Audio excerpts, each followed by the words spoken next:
She was just an ordinary cashier, overworked, underpaid, and barely surviving with her sick little girl. But in one single day, life pushed her past the breaking point. When she finally picked up a gun, the entire country stopped and watched in shock. I never stole nothing a day in my life. I had this gun.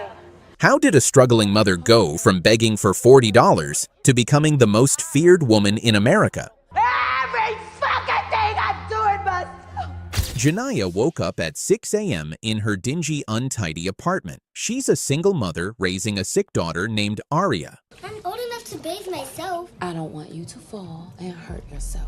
While giving her a bath, Aria complained that her teacher was bullying her because their family couldn't afford $40 for lunch. Did she say that in front of the whole class?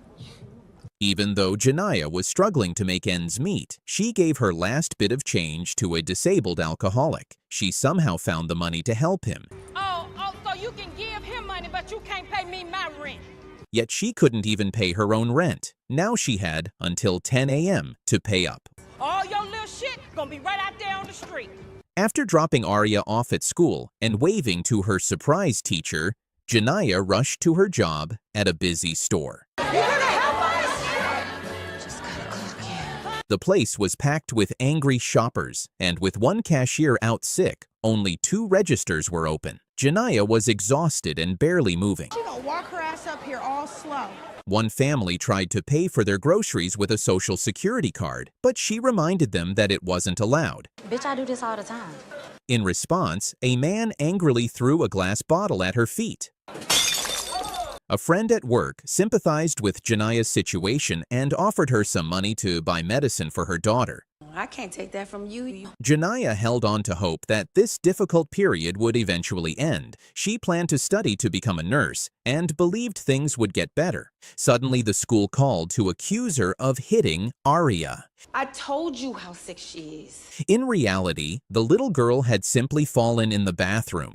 Janiyah's boss, Richard, ordered her back to the floor immediately, but she begged him to let her leave for the school. Janiyah, there's always something with you, some bullshit. Only to be told harshly that she'd better be back within half an hour. Desperate, Janiyah asked Richard for her paycheck right away, but he coldly sent her away. Baby, if you don't get out of my face, get on out of here. She ran to the bank to withdraw her last $40, but the ATM refused to dispense cash, forcing her to stand in a long line. I'm sorry, but you have to wait in line. Meanwhile, social workers had already arrived at Aria's school. They announced they were taking the child into custody until an investigation could be completed. I want to go to my mama. No. The teacher reported that Aria often came to school hungry and unkempt. Janiyah explained that her daughter was on a special diet due to her illness. She can't even eat everything. You know this. And though they had no hot water or gas at home, she still bathed her every day. I give her exactly what the doctor tells me to give her. None of that mattered. The decision had been made. Aria was being taken away. Devastated, Janiyah left the school. On her way back, another driver nearly hit her. You stupid fucking bitch! Then angrily threw a coffee cup at her car. Not satisfied, the man rammed into her vehicle. To her shock, the driver turned out to be a police officer. The cold-blooded cop threatened to smash her into the pavement next time. Legal way to fucking blow your brains out. You hear me? When his partner finally pulled him away, Janiyah discovered her license had expired. Instead of compassion, the officer wrote her a ticket and confiscated her car. I'm gonna write you a ticket, impound your car. Janiyah was left without a car and returned to the store completely shattered. She had been gone for over 2 hours, and her boss was fed up with her excuses. You got too many fucking excuses. Your ass is bad. And now he refused to give Janiyah her paycheck immediately. According to company policy, it would be mailed later. But Janiyah needed the money today. When she finally made it home, she found all of her belongings dumped outside in the pouring rain. The landlady had followed through on her threat. Janiyah broke down hysterically, screaming at the top of her lungs. After regaining some composure, she returned to the store and desperately begged Richard for her paycheck. I'm not gonna have no way to live for me and my daughter. Just then, two armed robbers stormed into the office and ordered Richard to hand over all the cash from the registers. Put it down! Get on the ground! Okay! All right. They also tried to take Aria's backpack, which held her vital medication. Janiyah resisted and, in the struggle, managed to grab the gun. She shot one of the robbers, while the second fled. Instead of thanking her, Richard accused Janiyah of setting up the robbery.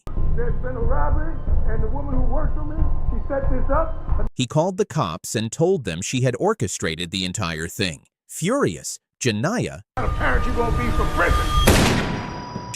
had shot her boss. Janiyah didn't touch the stolen cash. She only took her paycheck and went to the bank to try and cash it. The branch was already closed, but the manager, Nicole, took pity on her and instructed the security guard to let her in.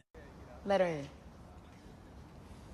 Meanwhile, police arrived at the store to investigate. Detectives reviewed the surveillance footage, and the killer's identity was immediately clear. The only question left was whether Janiyah had truly been involved in the robbery. A friend of hers insisted she wasn't guilty. I'm telling you, she wouldn't do it. At the bank, Nicole explained that they couldn't cash the check without valid identification. Look, you can speak with our manager, and maybe she can help you, but I... Frustrated, Janiyah placed her gun on the table. Oh, God. Nicole discreetly pressed the silent alarm and confirmed to the police that the bank was being robbed. She has a bomb. What looked like a bomb. In reality, it was just Aria's school project. Back at the scene, detectives were preparing to search Janiyah's home when they received word that their suspect was currently robbing a bank. What are you doing? I don't want that.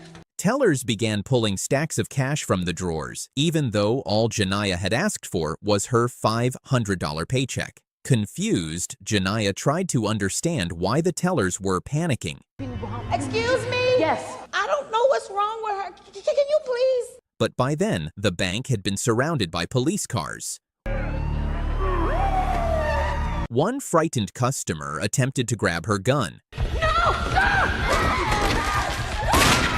When that failed, he bolted outside with a security guard. Janiyah, now waving the weapon, shouted in frustration, unable to understand why everyone was treating her like a criminal. Get out! Across the city, the news broadcast flashed, "Bank robbery in progress." Now, from what we have learned, the suspect's name is Janiyah Ann Wilkinson.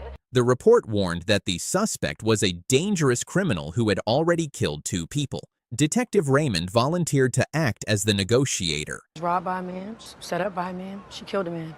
Janiyah was surprised to see so many police officers around. You're hurt, and we don't want that in this situation, okay? Listen, I didn't rob the bank. After all, she had just come to cash her check. Meanwhile, the woman continued holding the bank employees at gunpoint, shouting, I just came to get the money for my baby. Raymond pleaded with her to at least release the hostages, but Janiyah hung up on him. She got her $500 and asked that $40 of it be given to her daughter for lunch because she didn't believe she would make it out alive.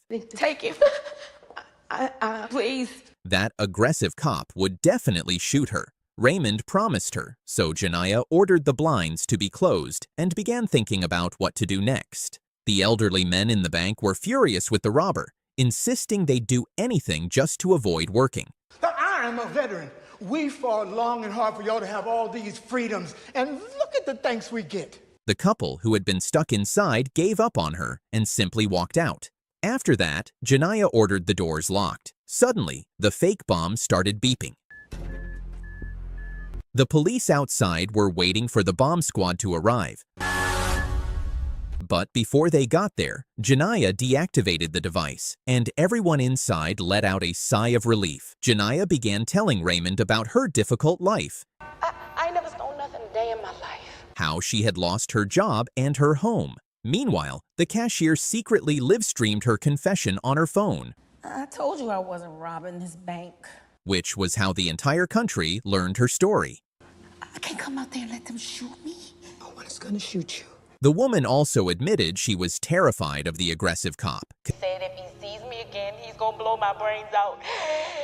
After finishing her story, Janiyah shut off all the security cameras. At that point, Nicole led Janiyah into her office and showed her a photo of her family. Big brick house in the suburbs, huh? She had children too. Maybe, she suggested, it was time for Janiyah to stop. If she surrendered now, her daughter would still have time to see her after prison. Janiyah hesitated but finally agreed. Let's get rid of that cop. Come on. Though only after they dealt with that ruthless cop. By then, FBI agents had already arrived at the bank. That evening, Janiyah's support group had gathered outside. Shockingly, they didn't seem to care that she had killed an innocent man. But how on earth did things get so bad that they drove her to this point? I'm homeless. She ain't hardly have nothing. But she made sure I had something to eat. The FBI forced the local cops back and took control of the operation. Janiyah complained to the hostages about how she didn't even have air conditioning at home. One of the older women, a grandmother, reminded her that she was born in the 1940s and had lived her entire life without air conditioning. We didn't even know anything about an air conditioner or a bathroom where I grew up. Y'all just don't know how good you got it. And in conditions far worse than what Janiyah was describing. Janiyah then told her daughter how seriously ill she was. I will talk to my husband, and I know he will say yes. She learned that her grandmother had diabetes. Oh, no. Okay, we gotta let her out. So she quickly allowed the elderly woman to leave the bank. Outside, the crowd began chanting joyfully for Janiyah's freedom. But the pressure grew even more when an FBI agent called her directly, taunting and harassing her. Furious, Janiyah lost her temper again, and suddenly the bomb started beeping once more. Panic filled the bank. Everyone thought they were about to be blown up. Oh my, just hang up the phone. But at the last moment, Janiyah managed to deactivate the device. My daughter made this. It's not a bomb. She was stunned that everyone actually believed she had brought a real bomb with her. Meanwhile, Tessa asked to go to the bathroom, and while there, she secretly left a message for the police. The bomb was fake, and her boss was planning to cover it up. The truth was, the fake bomb had been the only thing keeping the police from storming the bank and keeping Janiyah from being shot on the spot. Meanwhile, detectives figured out who had rammed Janiyah's car earlier that day. In the chaos outside, the aggressive cop got punched in the face and thrown out of the parking lot. He gave her a fucking ticket. He ran off the road. He caused all this shit. Inside, Raymond assured Janiyah she didn't need to be afraid anymore, but she demanded proof. I want you to prove to me that you know who it is. She told them to send her a photo of the cop and expose him publicly as the coward he was. Even though Janiyah had already agreed to surrender, the FBI decided it was time to storm the bank. Raymond defied orders and rushed inside instead. Did Janiyah the phone so she could see the photo of the cop for herself. That's him. That's him. I told you I wasn't lying. Relieved, Janiyah immediately allowed all the hostages to walk free. Everyone except Nicole, who stayed behind to leave the bank at her side. No, go on. What are you doing? Go on. Will you visit me in prison? Janiyah asked softly. Yes, I promise. Don't forget to give my baby $40 for lunch. I will come visit you with Aria, and I will tell her what a brave mother you are. But then Janiyah's mother suddenly called, begging her to calm down. I didn't mean to do this. Janiyah. What? The truth came crashing down. Her daughter was already gone. Aria had suffered a seizure the day before, and her grandmother had rushed her to the hospital. In fact, that very morning, Janiyah had woken up alone in bed. She hadn't bathed anyone, hadn't prepared lunch for anyone, and had simply been talking to herself on the way to school. That was why the teacher had looked at her so strangely. Back at work, she had only imagined the call from the school. The horrifying realization hit her. Aria was gone. Baby.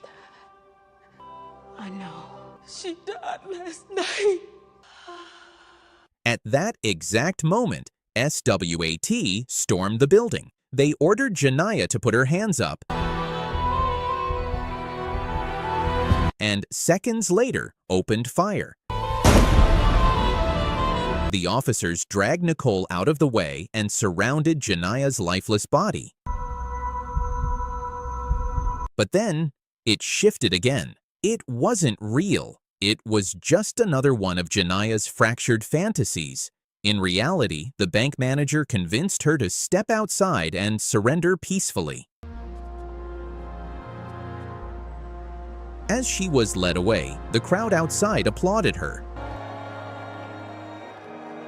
But Richard's family, the family of the man she had killed, was nowhere to be seen. And that was the last straw. A wild roller coaster of desperation, chaos, and one mother's fight against the system.